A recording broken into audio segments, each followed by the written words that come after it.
Have you ever wanted to play a roguelike, but you also got to use spaceships? Yes. Well, that's what you get to do in this one. It's a neat little idea. It's not really doing a lot that other roguelikes haven't done before. So what is your experience like with roguelikes? I love them personally. I've been playing them all my life. School, computer labs. I have one on my phone. Yeah, I have two on my phone actually that I play almost daily. So I love them. They have a special place in my heart. Good. You might have some interesting things to say then. Hey guys, this is Brex. And I'm Sir Jeffos. And today we're looking at PION. And like I just said, it is a roguelike where you take control of a ship. You get to choose between a few different ones, and they each have their strengths and weaknesses. Some have a stronger hull, which means you have more defense.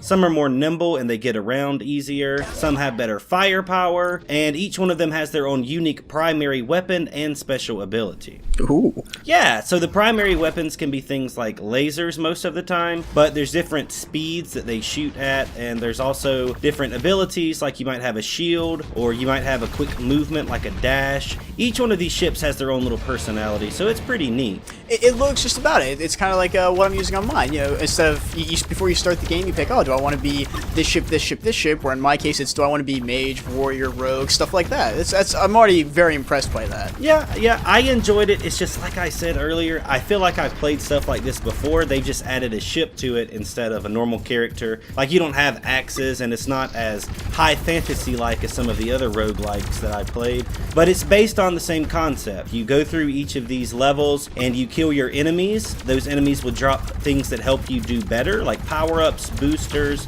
and I was lucky enough at one point to get an exotic primary weapon, and that was so OP. That was the most fun that I had, because I could absolutely run through entire levels because I found the exotic. So the loot system is kind of hit or miss in terms of how rare these things are, but when you do find the ones that are super overpowered, it is really cool.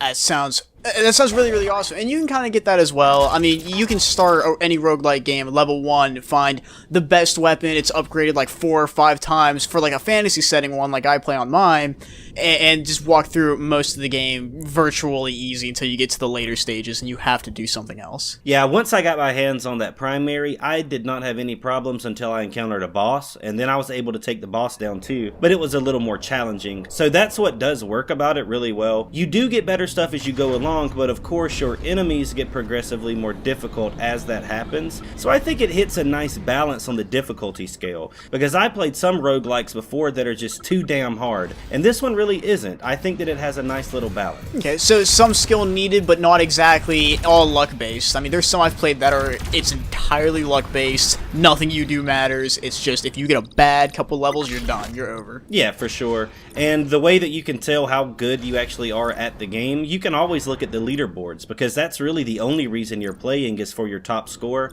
Each one of these runs may be procedurally generated. I'm not actually sure, to be honest, but the maps do seem different enough that on each run it feels like a unique experience to some extent. And what you want to do is go through each time and make sure that you do better than you did the last time, and hopefully you can get your score up into the hundreds of thousands. And I wasn't able to do that because I don't think I played it enough to get to that veteran level yet. So when I said that it's easy enough, that I think it's balanced, I also think there's enough there for people to put in a few hours just to say, hey, I'm really good at this game. Like, there definitely is a difficulty curve, and there are levels to how good you can get at the game.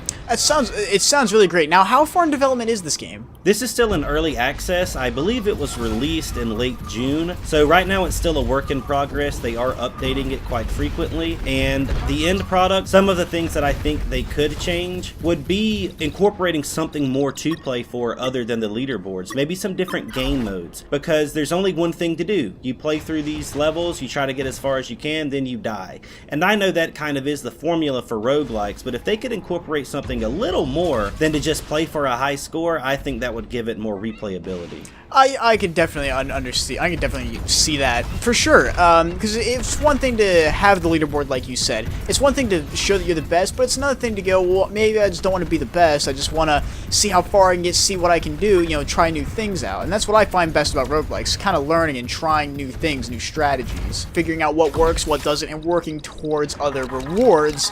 even if it's just as simple as like, hey, I got this achievement, I killed 50 enemies without taking a hit. Okay, I can live with that. One thing that does concern me about the game is the price tag. Right now it's listed at $14.99, and for full release I think that might be fair, but right now it's still a work in progress, and to pay $15 for this in early access is a bit steep in my opinion. I would cut that down to somewhere around the 5 to 10 range, like between 5 and 10. Like I think this could go for like $7 would be a good price for it right now, because it's in early access and because it still is a work in progress. If they do some more things, incorporate some more game modes, fix everything, make everything feel really good. At this point it is optimized well enough, but the controls feel a little janky sometimes to me. Just smooth everything out a bit, give players more content especially, and then I could see this going for $15. I think that's fair. 7 to 10 definitely being like where it's at now is definitely a little too much out of my own budget, even though I love roguelikes. $10 is like the stretchiest bit that I can go, but I think 7, be fair, it's definitely even for what I'm seeing. And what I'm seeing, I like. I love